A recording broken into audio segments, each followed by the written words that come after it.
আসসালামু আলাইকুম।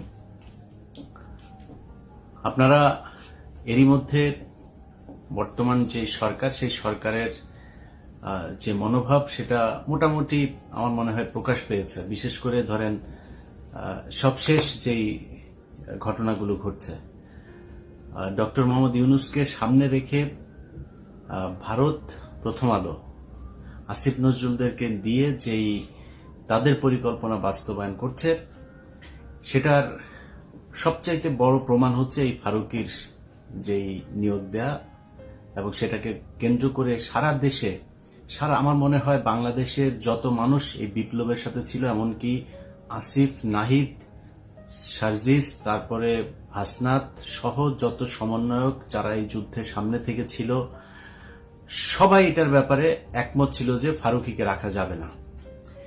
কিন্তু একটু চিন্তা করেন যে এই যে ফারুকীকে রাখা হলো সবার মতামত উপেক্ষা করে, কেন, কার জন্য?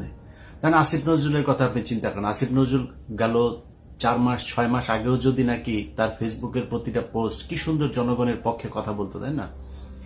এখন সরাসরি তিনি 180 ডিগ্রি ঘুরে গিয়ে তারপরে জনগণের বিরুদ্ধে চলে গেলেন। এর কারণ কি? নিশ্চয়ই এটার পেছনে কোনো একটা কারণ আছে। তো আমি একটা বিষয় নিয়ে কাজ করছি, সেই বিষয়টা নিয়ে কাজ করতে আমার আসলে অনেক গোয়েন্দা কর্মকর্তা, সেনাবাহিনীর অফিসার, সিভিল অনেকের সাথে কথা বলতে হচ্ছে, এবং সেই তথ্যগুলো ক্রস চেক করার জন্য আবার বাড়তি আরো অনেকের সাথে আমার ব্যক্তিগতভাবেও কথা বলতে হচ্ছে। অনেকে ফোন করছেন, এই গত 1 সপ্তাহ ধরে অনেকে ফোন রিসিভ করতে পারছে না, সেটার জন্য দুঃখিত। তো মূলত ওই কাজটা করছি, ওইটা করতে আমার বোধহয় আরো 2-3 দিন সময় লাগবে। এইটা নিয়ে ব্যস্ত আছে। সেই প্রোগ্রামটা দেওয়ার পরে আপনারা অনেক কিছু পরিষ্কার হয়ে যাবেন। তো তার আগে আপনাদেরকে একটু বলে রাখি, সেটা হচ্ছে যে ভাই, এই দেশটা আসলে আসিফ নজরুল আর ফারুকীরা যেভাবে চালাচ্ছে, এইভাবে চালানোর জন্য স্বাধীন হয় নাই। এই জন্য মানুষ রক্ত দেয় নাই। মানুষ যে কারণে রক্ত দিয়েছিল সেটার ব্যাপারে মোটামুটি এখন পর্যন্ত যে এই সরকার কিছু করবে না এবং তারা যে তার উল্টো দিকে যাচ্ছে, সেটা মানে আমি বলবো যে শতভাগ কনফার্ম হয়ে গেছে। যেই কারণে যারাই বিপ্লব করেছেন, দেশের মানুষ এককভাবে কারোর উপরে কোনো দেওয়ার এখানে সুযোগ নাই।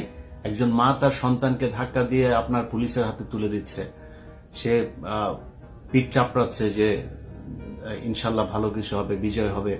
যাকে আটক করা হচ্ছে সে চোখ একদম পুলিশের চোখের দিকে চোখ রেখে তারপরে বলে দিচ্ছে ভয় দেখায় লাভ নাই, গুলি করছে, বুক পেতে দিচ্ছে যে আরো গুলি করো। এই আন্দোলনের ভেতরে বাংলাদেশের প্রতিটি মানুষ, সবার এখানে অবদান আছে। অতএব এককভাবে কৃতিত্ব নেওয়ার কিছু নাই, সবাই এখানে ভূমিকা রেখেছে। একমাত্র এই ভারতীয় দালাল আর ওই যে শ্রী কামার কুমার যারা আছে তারা বাদে সবাই এখানে আপনার অবদান ছিল। অতএব এই বিপ্লবের পরে যেভাবে গা ছাড়া দিয়ে তারপরে সবাই মনে করলেন যে বিজয় হয়ে গিয়েছে, ঘরে চলে গেলেন, এইটা হচ্ছে আমাদের সমস্যার সবচেয়ে বড় ভুল ছিল এই জায়গাটা। অতএব এইটা ঠিক করতে হবে। যারা ছাত্ররা আছেন তাদেরকে আমি বলবো, এই যে গত যেই রদবদল হলো সেখানে মাহফুজ আলমকে আপনার প্রধান উপদেষ্টার বিশেষ সহকারী থেকে সরায় উপদেষ্টা বানায় দেওয়া হলো। নাহিদ ইসলাম, তারপরে আসিফ, তাদেরকেও এখান থেকে সরানোর জন্য নানান ধরনের পায়তারা করা হচ্ছে। বিশেষ কিছু সিদ্ধান্ত নেওয়ার ক্ষেত্রে আসিফ এবং নাহিদ তাদেরকে জানানোই হচ্ছে না। তো এগুলো খুবই অ্যালার্মিং, যে কারণে আমি মনে করি আসিফ, নাহিদ, সার্জিস, হাসনাত সহ যারা এখানে সমন্বয়ক ছিলেন, আন্দোলনে ছিলেন, যেসব রাজনৈতিক, আমি এখানে বিএনপি জামাতকে ছোট করে দেখার কোনো সুযোগ নাই। বিএনপি জামাতের অসংখ্য মানুষ এখানে আপনার এই যুদ্ধে অংশ নিয়েছিল, এবং তাদের এই শহীদদের ভেতরে বেশিরভাগই বিএনপি এবং জামায়াতের লোকজন। তো এই যে মানুষগুলোর সবার অবদান, আমি মনে করি এই বিজয়টা তাদের কারণে এসছে। বিজয়টা এই এখন যারা এই যে উপদেষ্টা মণ্ডলীতে আছেন, এদের আসলে এই দেশের একমাত্র ডক্টর মোহাম্মদ ইউনূস, ওইদিকে আদিলুর রহমান, আসিফ নজরুল, তার তো কিছু ভূমিকা অবশ্যই ছিল, এখনকার যে ভূমিকা সেটা নিয়ে তো প্রশ্ন আমরা তুলবই। কিন্তু এই মানুষগুলোর কিছুটা আমরা চিনতাম যে এরা আসলে সরকারের বিরুদ্ধে কথা বলছে, ভেতরে কার কি সেটা আমরা জানি না, কিন্তু কথা বলছে অন্তত। এই মানুষগুলোর বাইরে উপদেষ্টাদের নাম আমি আমার মতো একজন মানে এত রাজনীতি নিয়ে আমি বিশ্লেষণ করি, এত এই সোশ্যাল মিডিয়াতে কি হয়, কোথায় কি হচ্ছে, সরকারে এত কিছু নিয়ে আমি আলোচনা করি, আমি নিজে জানি না। বিশ্বাস করেন, আপনি হয়তো মনে করবেন যে আমি ফান করছি, আমি সবগুলো উপদেষ্টার নাম জানি না। তো এটার কারণ হচ্ছে এদের এই দেশে এদের কোনো অবদান নাই এবং এদের কোনো ভূমিকা ছিল না। এরা আওয়ামী লীগের বিরুদ্ধে 15 বছর একটা শব্দ পর্যন্ত লেখেন নাই। তো তাদের কাছে আপনি দেশ তুলে দিবেন? এত রক্ত দিয়েছেন এদের জন্য, অতএব আপনাদেরকে এটা বাধ্য করতে হবে। বাধ্য কিভাবে করবেন? আপনি শিল্পকলা একাডেমি নিয়ে অনেক কথা হচ্ছে না? শিল্পকলা একাডেমিতে আসিফ নজরুল তার বন্ধুকে বসিয়েছেন, আর তার শাশুড়ি ওই মেহের আফরোজ শাওন, তিনি আবার ফেসবুকে পোস্ট করেছেন, দিয়েছেন। আসিফ নজরুল তার নিজের মন্ত্রণালয়ে ফারুকিকে দিয়েছেন। আচ্ছা, নিজের মন্ত্রণালয়ে ফারুকিকে দেওয়ার পরে এই ফারুকিকে কারা কারা আপনার করছে, ওর নাম কি, চঞ্চল, পলাতক চঞ্চল চৌধুরী, সে অভিনন্দন জানাচ্ছে। মুন্নি শাহ, পলাতক আরেকজন, সে অভিনন্দন জানাচ্ছে। তো এই যে এদের নিজেদের লোকজন যে আসিফ নজরুল যে তাদের কথা বলছে, সেটা এইসব দিয়ে প্রমাণ হচ্ছে। অতএব এগুলোকে এখন আপনি করবেন কি? আসিফ নজরুল বাংলাদেশে এত শক্তিশালী কেউ না। আসিফ নজরুলের 2 দিন পরে রাস্তায় ধরে পোলাপান থাপড়ে, ন্যাংটা পোলাপান থাপড়াইলো, আসিফ নজরুল পাশে 2জন মানুষ এসে দাঁড়াবেন। আসিফ নজরুল যা করলো এই 5 তারিখের পর থেকে এখন পর্যন্ত, অতএব আসিফ নজরুল চাইলে এটা করতে হবে। ভাই এখন ধরেন আপনি এই যে কালবেলা এই সন্তোষ শর্মা এখন পর্যন্ত আপনি অফিস করছে, আরে ভাই ওটা থাপড়ায় ওইখান থেকে রাস্তার ওইখানে দাঁড়ায় থাকতে হবে, পোলাপান দাঁড়ায় থাকতে হবে, 200-400 রাস্তা দিয়ে আসবে, 2-5জন দাঁড়ায় থাকলেও চলো, ও উঠবে ওরা থাপড়াইতে হবে ধরে, ও নামবে ওরা থাপড়াইতে হবে ধরে, ও অফিস করে কেমনে? তো আমরা চাইলে এগুলি কিন্তু করতে পারি, বাট করছি না, সময় দিচ্ছি। কালকে ওই যে বৈশাখী টেলিভিশনের অশোক চৌধুরীকে নিয়ে একটা প্রোগ্রাম করেছি আমি, 15 মিনিটস নিয়ে আমার দেশে কাজ করছিল, সেটা নিয়ে কাজ করার সময় আমার টিমের এই খবরটা অশোক চৌধুরী জেনে যায়। পরশুদিন সে করেছে কি, সে তাদের ওই অফিসের একটা গ্রুপ আছে, ওই গ্রুপের মধ্যে সে আপনার মেসেজ পাঠিয়েছে যে সবাইকে কাউকে না জানিয়ে সে চলে যাচ্ছে, এই জন্য দুঃখিত, কেউ যেন কিছু মনে না করে, সবার কাছে দোয়া চেয়েছেন। তারপর থেকে সে পলাতক। এর কারণ কি? কারণ এই যে মেয়েরা যে আমার কাছে বক্তব্য দিচ্ছিল যে তার কাছে কিভাবে যৌন হয়রানির শিকার হয়েছে, সেটা মানুষ জেনে যাবে এবং তার বিরুদ্ধে এখন মামলা হবে, পুলিশ খুঁজবে, তার আগে থেকেই তিনি চলে গিয়েছেন। এইরকম এই সাংবাদিকতা, এই যে বাংলাদেশের টেলিভিশন, পত্রিকা, বিভিন্ন জায়গায় এরকম বহু লোকজন আছে যারা কিনা আমাদের কথা শুনছে না। আমাদের দাবি একটা ছিল, সেটা হচ্ছে যারা এই কয় বছর দালালি করেছে তারা মিডিয়াতে থাকতে পারবে না। আমাদের সেই দাবি মানা হয় নাই। একজন আছে, সে নিজেকে বলে যে তাকে নাকি তারেক রহমান নাকি তাকে পাঠিয়েছে। তো আমি কথাটা সরাসরি বলছি যাতে তারেক রহমান এবং বিএনপি তার ব্যাপারে ব্যবস্থা নিতে পারে। ওয়াহিদুজ্জামান RTV-তে সে বসেছে, দখল নিয়েছে, নিয়ে 5 লাখ টাকা বেতন নিচ্ছে মালয়েশিয়াতে বসে। আবার দেশে কয়েকজন, আমার সাথে 2-3জন টেলিভিশন পত্রিকা মালিকের সাথে কথা হয়েছে, তাদেরকে সে থ্রেট করছে, তাদেরকে নাকি তারেক রহমান নাকি তাকে বলেছে যে ওইগুলো দখল করতে। এখন দখল করবে না যদি নাকি ওরা কিছু টাকা পয়সা দেয়। কারো কাছে 2 কোটি, 3 কোটি, 5 কোটি করে টাকা যাচ্ছে। এই ওয়াহিদুজ্জামান অ্যাপোলো, সে RTV দখল নিয়েছে, কোনো সমস্যা নাই, তারেক রহমানের নাম ভাঙায় নিলেন, আমাদের কোনো সমস্যা নাই। আপনি তো আওয়ামী লীগের দালালি করেন না এতদিন, কিন্তু যাওয়ার পরে সে আওয়ামী লীগের পোলাপানকে ওইখানে বসায়, তারপরে বিএনপির পোলাপানকে ওইখান থেকে বার করে দিচ্ছে, আওয়ামী বিরোধী লোকজনের ওইখান থেকে বের করে দিচ্ছে। এই হচ্ছে এই অ্যাপোলোদের চরিত্র। মুসাদ্দেক হোসেন ফালু, তাকে RTV-তে ঢুকতে দেওয়া হচ্ছে না। তো এগুলো নিজেদের লোকজনকেই নিজেরা, আপনি ওই যে ওইদিকে আরেকজন আছে, সে কিনা আপনার হায়দার টায়দার, তাদেরকে বসায় রেখেছে। ডিবিসিতে এখনো পর্যন্ত 1 পাল রয়েছে। তো এই যে সরানো হচ্ছে না, আমরা কিন্তু এক এক করে সবগুলোর ধরবো। তখন হাত পা ধরে চাপাচাপি করলে লাভ হবে না। একজনের কোনো রিকোয়েস্ট, যে রিকোয়েস্ট করে, সেটা খালেদা জিয়া করুক, তারেক রহমান করুক, যে মনে চায় করুক, কারো রিকোয়েস্ট কিন্তু শুনবো না। ভালোই ভালোই এখনো সময় দিচ্ছি। অশোক চৌধুরীর মতো ধরার আগে সুন্দর করে এগুলোরে সরান। আমরা আপনাদের কাছে আমাদের কোনো চাওয়ার নেই। আপনি বিএনপি করেন, জামাত করেন, আমি 2 দলই করি, আমার বিএনপি জামাত নিয়ে কোনো সমস্যা নাই। কিন্তু আওয়ামী লীগের যে দালালরা এতদিন ছিল, যারা শেখ হাসিনার সব লুটপাট, খুন, গুম এগুলোর বৈধতা দিয়েছে, সেটার বিচার করতে হবে এবং তাদেরকে ওইখান থেকে সরাইতে তো হবেই। এটা নিয়ে তো কোনো প্রশ্নই নেই, এবং বিচারও করতে হবে। সো এই জায়গাগুলো আপনার হচ্ছে। এখন যেটা বলছিলাম সেটা হচ্ছে যে এই সন্তোষ শর্মা, প্রথম আলো, ডেইলি স্টার, এদেরকে জোর করে ওইখান থেকে সরাইতে হবে। একটা জুজুর ভয় দেখায় দাড়ি টুপিওয়ালারা এদেরকে দেখলে পশ্চিমারা এই করে ফেলবে ওই করে ফেলবে। আমি চাইও না সেরকম পরিস্থিতি তৈরি হোক, কিন্তু এই বাংলাদেশের মানুষ শাসন করবে। আপনি যা মনে চায় তাই করছেন, হিন্দুরা, তারপরে ওইদিকে ইসকন টিসকন যা মনে চায় তা করবে, তাদের কিছু বলা যাবে না।